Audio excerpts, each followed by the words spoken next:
ఓం గం గణపతియే నమః. శ్రోతలకు నమస్కారం. మన ఛానల్కు స్వాగతం. శ్రీ పద్మ మహాపురాణం సృష్టిఖండం 42వ భాగం. వీరకుడు ఇలా పలికెను. దేవదానవులు శిరస్సు వంచి నమస్కరించినప్పుడు వారికి కిరీటములకు పొదగబడిన మనుల కాంతిలో ప్రకాశించుచున్న పాదములు గల ఓ పర్వతపుత్రి, శరణు పొందిన వారి ఎడ వాత్సల్యము కలిగి వారి దుఃఖములను నశింపచేయు ఓ దేవి, సూర్యమండలము వలె ఉన్న కంఠము గల ఓ దేవి, విశాలమైన బంగారుమయమైన మేరు పర్వత కాంతిని తిరస్కరించు కాంతి గల ఓ గిరిజాదేవి, క్రూరమైన సర్పములచే భయము పొందిన నేను నిన్ను శరణు పొందాను. ఈ ప్రపంచంలో నమస్కరించినంత మాత్రమునే సమస్త కోరికలను ఈడేర్చే తల్లివి నీవు కాక మరెవరున్నారు? మహామునులు శంకరుడు నిన్నే నమస్కరింతురు. విమల యోగములో జన్మించిన గొప్ప శరీరము గల ఓ దుర్జయే, అంధకాసురుని అతని బంధువులను వధించిన నీవు దేవు శ్రేష్ఠులచే స్తుతింపబడితివి. సింహముపై ఆసీనురాలవై చండికాను పేరుతో విఖ్యాతురాలవైన ఓ తల్లి, శంభు నిశంభులను వధించావు. నమస్కరించిన వారికి శుంభు నిశుంభులను వధించావు. నమస్కరించిన వారికి చింతించునది ఇచ్చుదువు. భువిలో దానవులను వధించుటయందే ఆసక్తి గల దానవు నీవు. అజేయురాలవు, అప్రతుయురాలవు, భువనములను రచించిన దానవు, శివునకు ప్రీతి పాత్రురాలవు.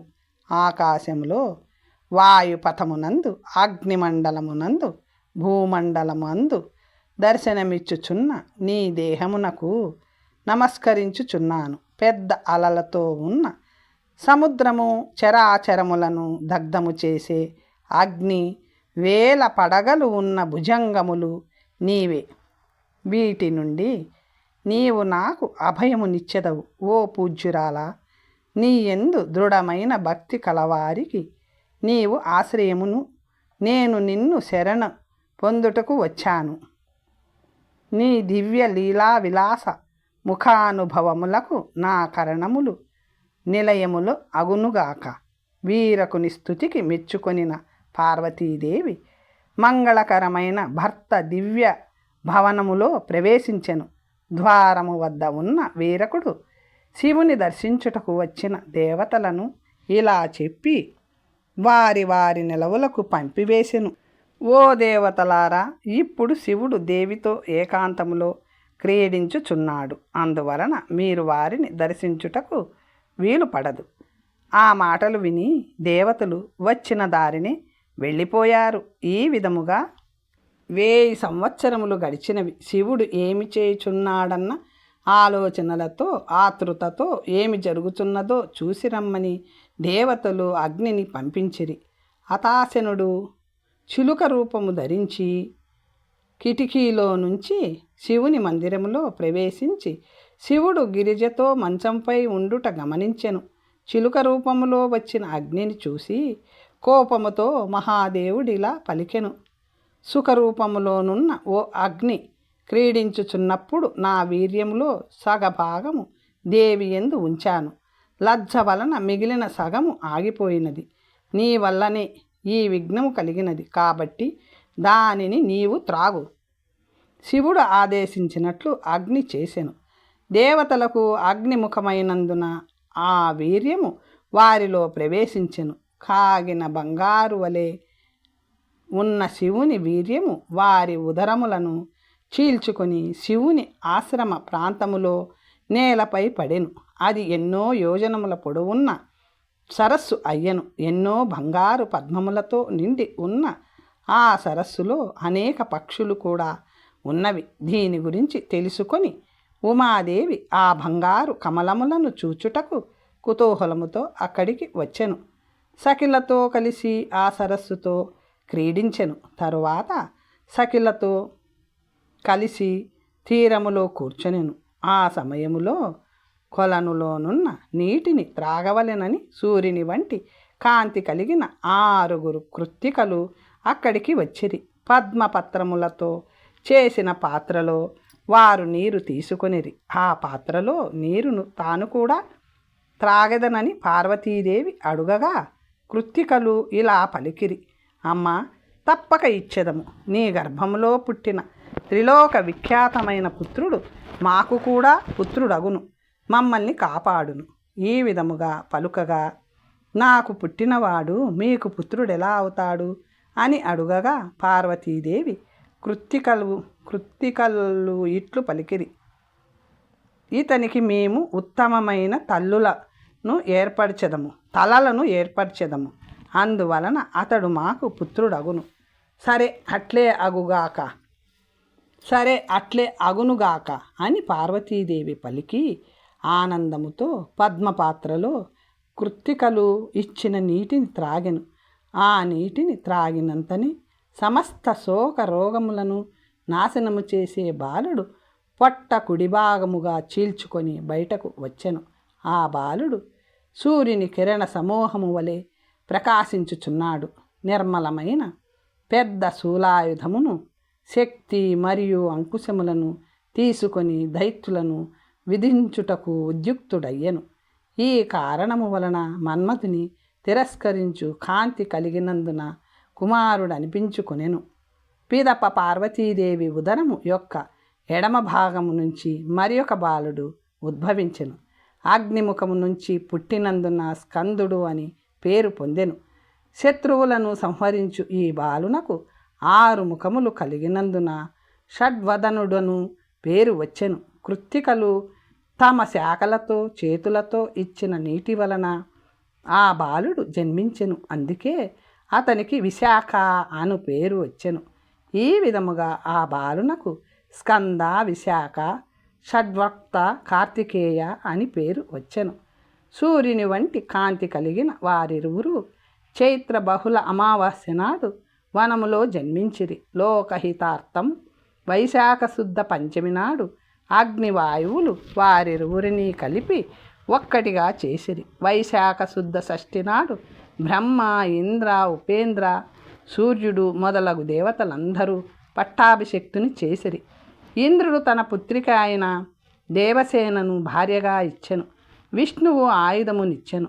కుబేరుడు 10 లక్షల యక్షులను సేవకులుగా ఇచ్చెను. అగ్ని తేజస్సును, వాయువు వాహనమును ఇచ్చెను. త్వష్ట కామరూపము కలిగిన కోడి బొమ్మను ఇచ్చెను. ఈ విధముగా దేవతలందరూ అంతము లేని పరివారమునిచ్చిరి. దేవతలందరూ మోకాళ్ళపై కూర్చొని షణ్ముఖుని ఈ విధముగా స్తుతించిరి: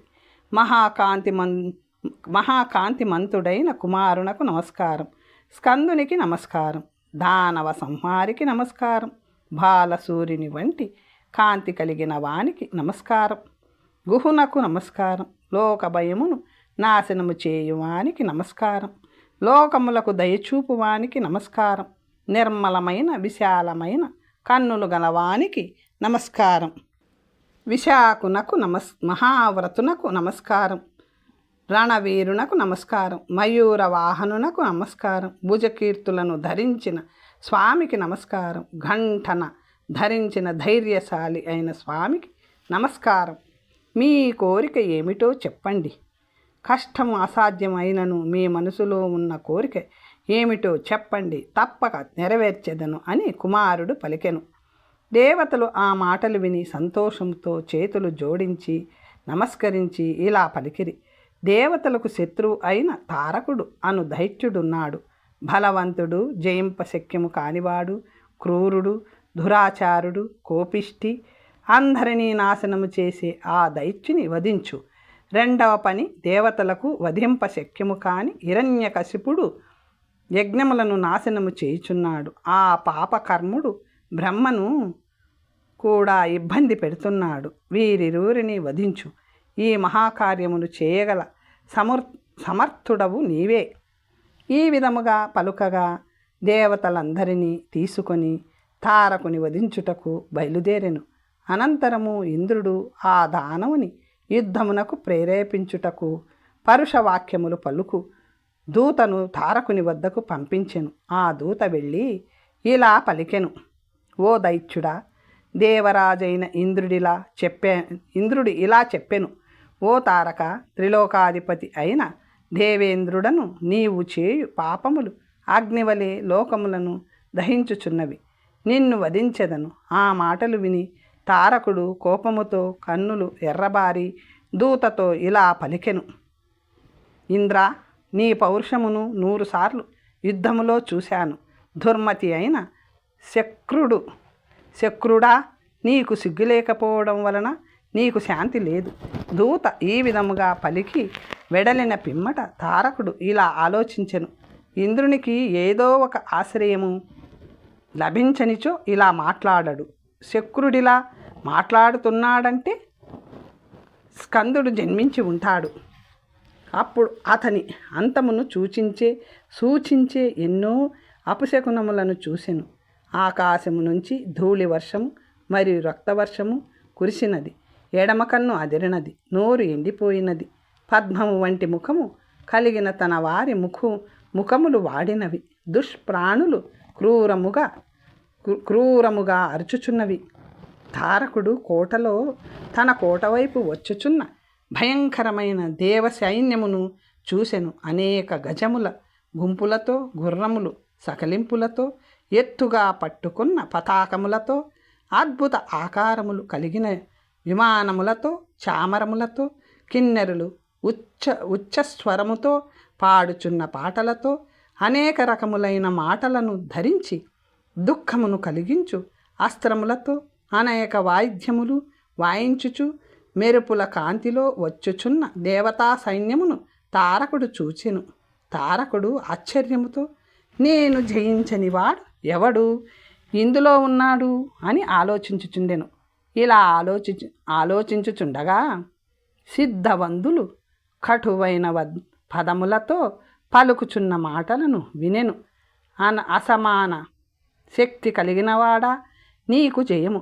పరాక్రమశాలి, దేవతల ముఖ పద్మములను వికసింపచేసిన వాడా, విలాసమైన నేత్రములు కలవాడా, కుమారవర నీకు జయము. అదితి పుత్రులను సముద్రమునకు బడబాగ్ని వంటి వాడా, మధురమైన మయూర రథము కలవాడా, దేవతల కిరీటములు ముట్టుట వలన వంగిన కాలి గోరులు కలవాడా, మహాసేనాని నీకు జయం అవుగాక. ఊగుచున్న అందమైన వెంట్రుకలు కలవాడా, కొత్తగా పూసిన నిర్మలమైన కమల దళము వంటివాడా, దైత్య వంశమునకు కారుచిచ్చు వంటివాడా, నీకు జయము. విశాఖ నీకు జయము. విభు నీకు జయము. 7 దినముల బాలుడా నీకు జయము. లోక దుఃఖనాశక నీకు జయము. ధితిపుత్ర నాశక నీకు జయము. స్కందుడా నీకు జయము. దేవవందులు పలికినది విని బ్రహ్మ పలికిన పిల్లవాని వలన తనకు మరణం మాసన్నమైనదని తారకుడు తెలుసుకొనెను. అతడు దుఃఖముతో యుద్ధమునకు బయలుదేరెను. కాలనేమి వంటి దైత్య శ్రేష్ఠులు భయముతో కలవరపడిరి. దైత్యరాజైన హిరణ్యకశిపుడు బాలకుని చూసి భయపడుట సిగ్గుచేటు. చంపుదామంటే చిన్నపిల్లవాడు. బాలును చంపినిచో నేను పాపినై ఎవరు ముట్టుటకు కూడా నేను అనర్హుడనగుదును. అందువలన మీరు వెళ్ళండి, బాలుని పట్టుకొని బంధించండి, సైన్యమును సిద్ధం చెయ్యండి అని పలికెను. కుమారుని చూసి తారకుడు ఇలా పలికెను: బాలుడా, నీవు ఎందుకు యుద్ధము చేయాలనుకుంటున్నావు? బంతితో ఆడుకో. ఎండను కూడా తట్టుకోలేని చిన్న పిల్లవాడవు. నీవు చిన్న పిల్లవాడైనందున నీవు తెలియక యుద్ధమునకు వచ్చితివి. అంతట కుమారుడు సంతోషముతో, ఓ తారక, నీకు శాస్త్రార్థములను ఇక్కడే చెప్పెదను విను. ఇక్కడ చూడవలసినది శస్త్రముల యొక్క ప్రయోజనము. నా బాలత్వమును తక్కువగా అంచనా వేయవద్దు. పిల్లపాము అయినను బహు కష్టమే. బాలబానుని చూచుటకు వీలు కానట్లు నేను నీకు జయింప శక్యము కాదు. అక్షరములు కొంచెమే అయినను మంత్రము కాదా? కుమారుని మాటలు విన్న తారకుడు ముద్గరమును విసిరెను. కుమారుడు దానిని అమోఘమైన చక్రముతో నాశనము చేసెను. అప్పుడు ఇనుప బందిపాలమును అంటే ఈటె విసిరెను.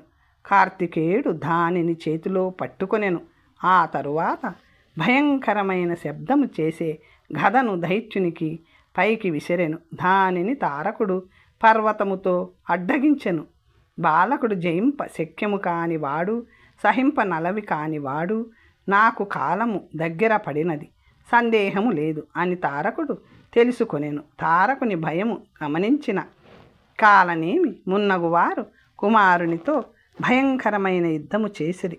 ఆ భయంకర యుద్ధములో 2 సేనలకు హోరాహోరి యుద్ధము జరిగినది. దైత్యుల శస్త్రములు కుమారునికి నొప్పి కలిగించలేదు, కానీ దేవతలకు తీవ్రమైన వేదనను కలిగించినవి. అది చూసిన కుమారుడు దానవ సేనను చీల్చి చెండాడెను. అప్పుడు కాలనేమి మొదలగు వారందరూ యుద్ధము నుంచి వెనుతిరిగిరి. ఈ విధముగా దైత్యులు అన్ని దిక్కులలో పారిపోవుట చూసి కుమారుడు బిగ్గరగా నవ్వెను. వారిని అపహాస్యము చేస్తూ కిన్నెరలు పాటలు పాడిరి. అంతట తారకుడు కుమారుని కరిగిన బంగారము వంటి వర్ణము కల గదతో కొట్టెను.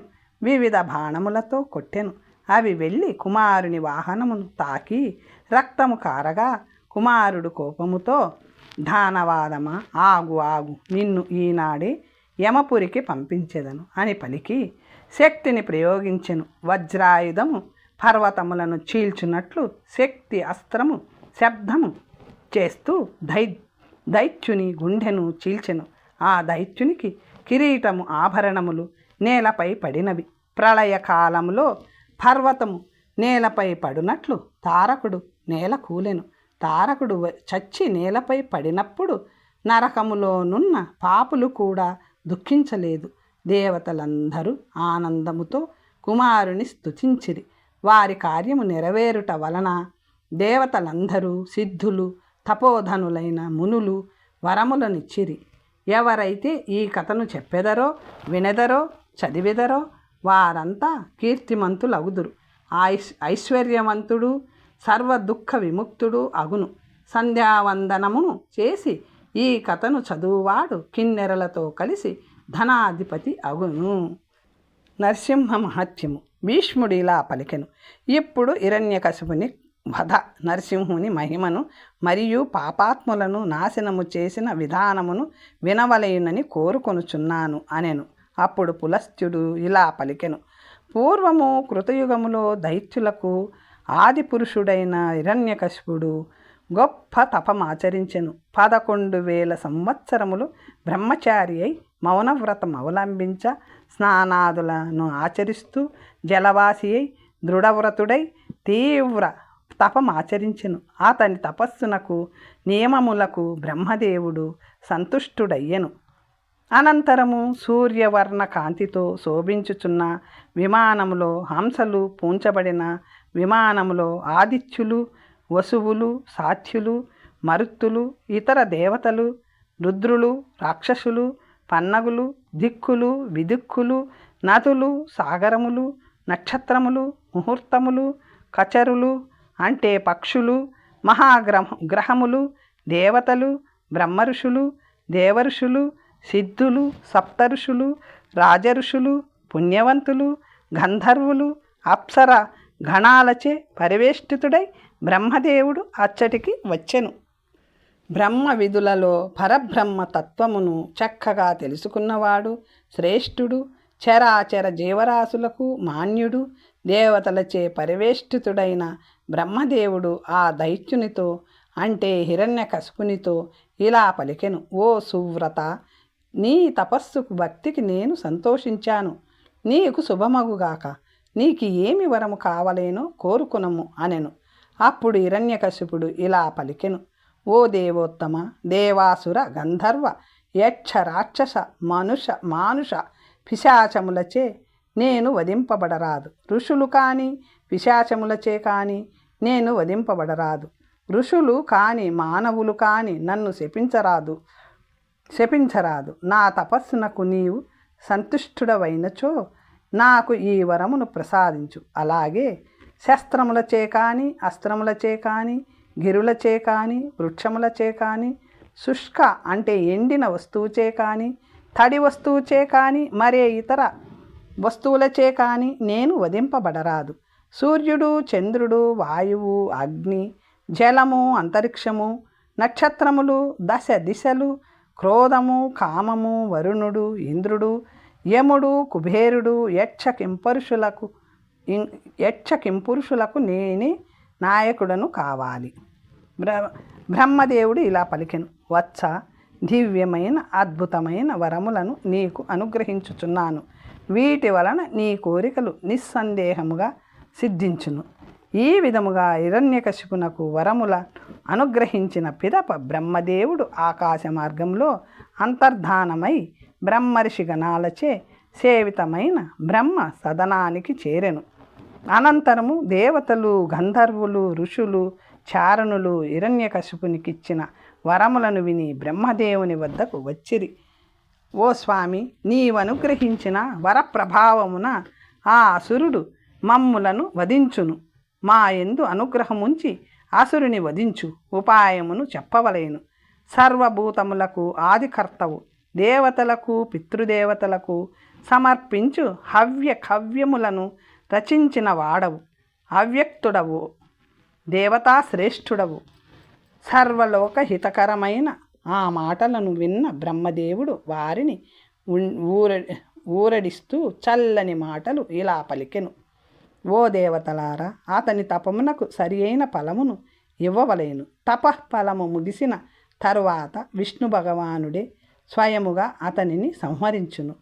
పద్మసంభవుడైన బ్రహ్మదేవుని మాటలు విన్న దేవతలు వారి వారి నివాస స్థానములకు ఆనందముగా వెళ్ళిరి. వరగర్వముతో హిరణ్యకశిపుడు ప్రజలందరినీ బాధింపసాగెను. సత్యధర్మపరాయణుల ఇంద్రియ నిగ్రహము అవలంబించిన ఆశ్రమవాసులైన ఋషులను బాధింపదొడంగెను. ఆ మహాసురుడు 3 లోకాలల్లోనున్న దేవతలను జయించి ముల్లోకాలను వశపరుచుకొని స్వర్గములో నివసింపసాగెను. పిదప వరమదముతో గర్వితుడై కాలధర్మమున దేవతలకు అందవలసిన యజ్ఞ అవిస్సులను దానవులకు అందునట్లు చేసెను. ఈ విధముగా దేవతలకు అవిస్సు లభింపకుండా చేసెను. ఇలా ఉండగా ఆదిత్యులు, సాత్యులు, విశ్వదేవతలు, వసువులు, రుద్రులు, దేవతలు, యక్షులు, బ్రాహ్మణులు, ఋషులు, దేవగణాలు అందరూ కలిసి దేవదేవుడు, యజ్ఞమయుడు, మహాబలవంతుడు, సనాతనుడు, వాసుదేవుడు, శరణు పొందదగినవాడు అయిన నారాయణుని శరణు పొంది ఇలా పలికిరి. ఓ మహాభాగా నారాయణ, దేవతలమైన మేము నీ శరణు పొందాము. ఓ ప్రభు, దైత్యేంద్రుడైన ఆ హిరణ్యకశిపుని సంహరించి మమ్మలను కాపాడు. హే భగవాన్, నీవే మాకు రక్షకుడవు, నీవే మాకు పరమ గురువు, నీవే దేవదేవుడవు, బ్రహ్మాది దేవతలలో నీవే ఉత్తముడవు, మమ్మలను రక్షించు. విష్ణువు ఇలా పలికెను. ఓ దేవతలారా, మీకు అభయమిస్తున్నాను. మీరు భయమును వదలండి. అచిరకాలంలోనే మీరు స్వర్గాన్ని పొందుతారు. వరబలముతో గర్హితుడైన వాడు దేవతలచే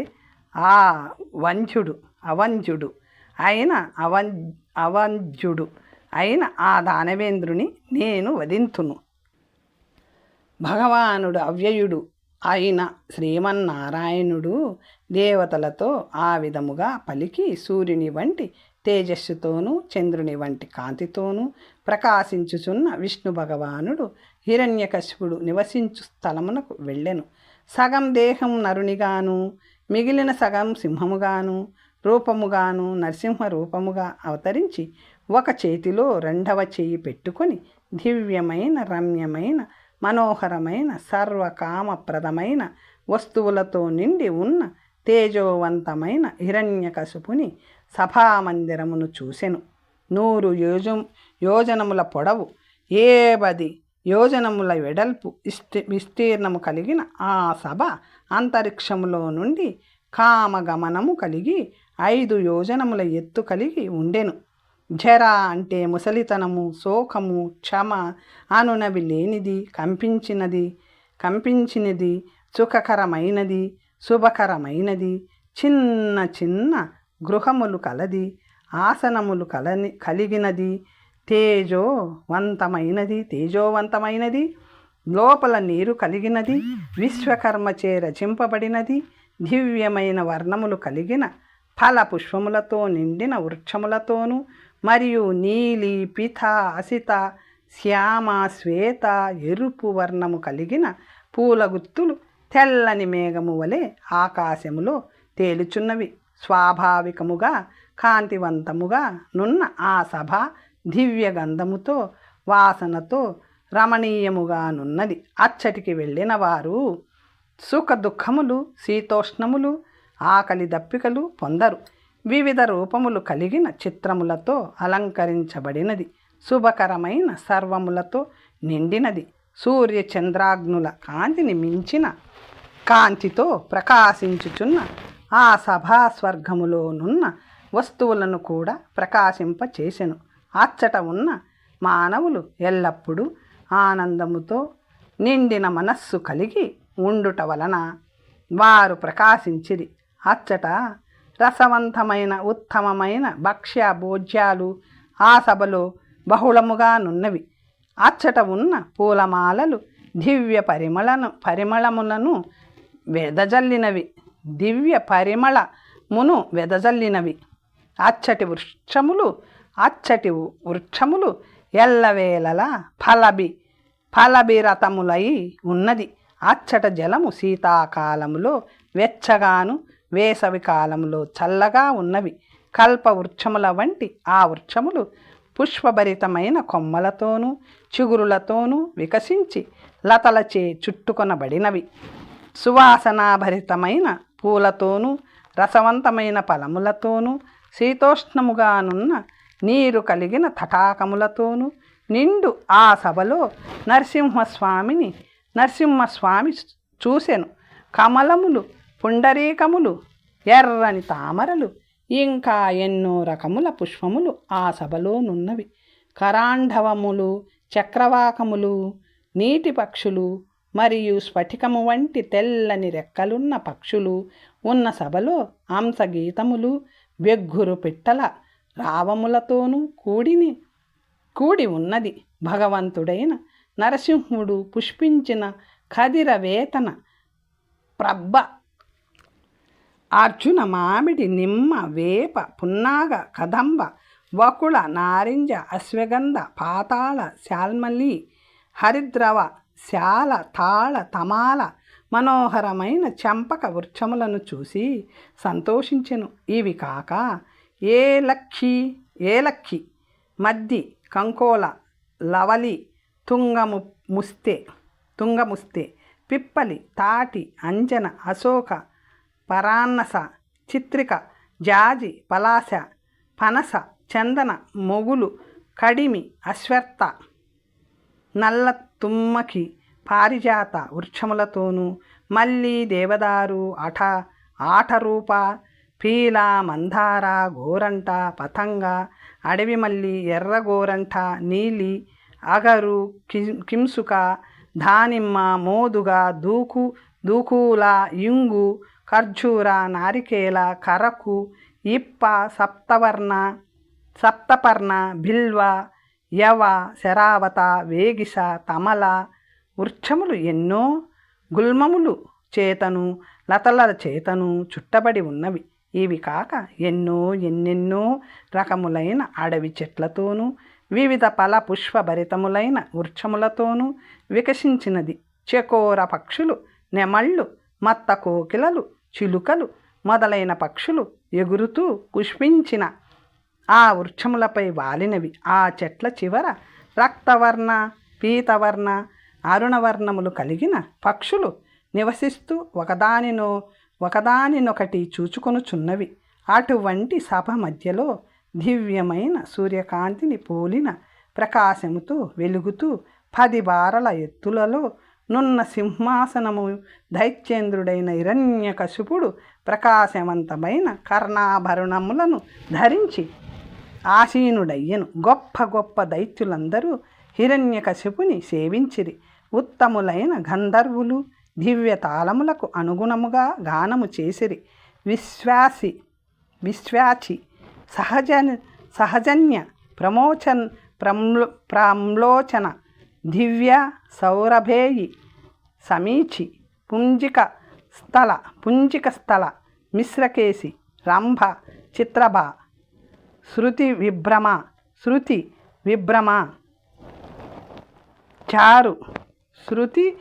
విభ్రమ చారునేత్ర ఘృతాచి మేనక ఊర్వశి ఇంకా నృత్య గీత విశారదులైన వేల కొలది ఇతర అప్సరలు హిరణ్యకశిపుని సేవించిరి. వరములను పొందిన దితిపుత్రులందరూ హిరణ్యకశిపుని సేవించిరి. వారి పేర్లు బలివీరోచనుడు, భూమిపుత్రుడు, నరకుడు, ప్రహ్లాదుడు, విప్రచిత్తి, గవిష్ట, సురహంత, దుఃఖర్త, సుమన, సుమతి, కఠోదర, మహాపార్శ్వ, క్రతన, పిఠర, విశ్వరూప, సురూప, విశ్వకాయ, మహాబల, దశగ్రీవ, వాలి, మేఘ, వాస, ఘటాభ, విఠరూప, జ్వాలన, ఇంద్రతాపన అనువారు ప్రకాశవంతమైన కుండలములు ధరించినవారు, పూలమాలలు ధరించినవారు, కవచములను ధరించినవారు, తపోధనులు, వరములను పొందినవారు, సూరులు, మరణించుటకు సైతము సిద్ధమైనవారు, ఎందరో దైత్యులు, దానవులు, ఇతరులు హిరణ్యకశిపుని సేవించిరి. దివ్య వస్త్రములను ధరించిన వీరందరికీ అగ్నివలె ప్రకాశించుచున్న వివిధ రూపములున్న దివ్య విమానములు కలిగి ఉండిరి. ఉత్తమమైన దేహమున్నవారు, విచిత్రమైన భుజకీర్తులు కలిగిన భుజములున్నవారు, వివిధ భూషణములచే దేహమును అలంకరించుకొనిన వారందరూ హిరణ్యకశిపుని సేవించిరి. ఈ విధముగా హిరణ్యకశిపుని దివ్య సభలో సూర్యుని వంటి కాంతి కలిగిన అసురోత్తములు హిరణ్యకశిపుని సేవించిరి. ఇటువంటి వైభవము 3 లోకములలో ఎచ్చటా వినలేదు, కనలేదు. వివిధాభరణ భూషితుడు, సూర్యుని వంటి కాంతితో ప్రకాశించువాడు, వేల కొలది దైత్యులచే సేవింపబడుచున్న దితి కుమారుడైన హిరణ్యకశిపుని నరసింహుడు చూసెను. హిరణ్యకశిపుని కుమారుడైన ప్రహ్లాదుడు దివ్య శరీరుడైన నరసింహ భగవానుని ఆశ్చర్యముతో కాంచెను. హిరణ్యకశిపుడు కూడా ఆ స్వామిని దర్శించెను. బంగారు పర్వతములే ప్రకాశించుచున్న అపురూపమైన రూపము ధరించిన నరసింహుని చూసి దైత్యులు విస్మృతులయ్యిరి. తరువాత కథ వచ్చే భాగంలో తెలుసుకుందాం. నమస్తే.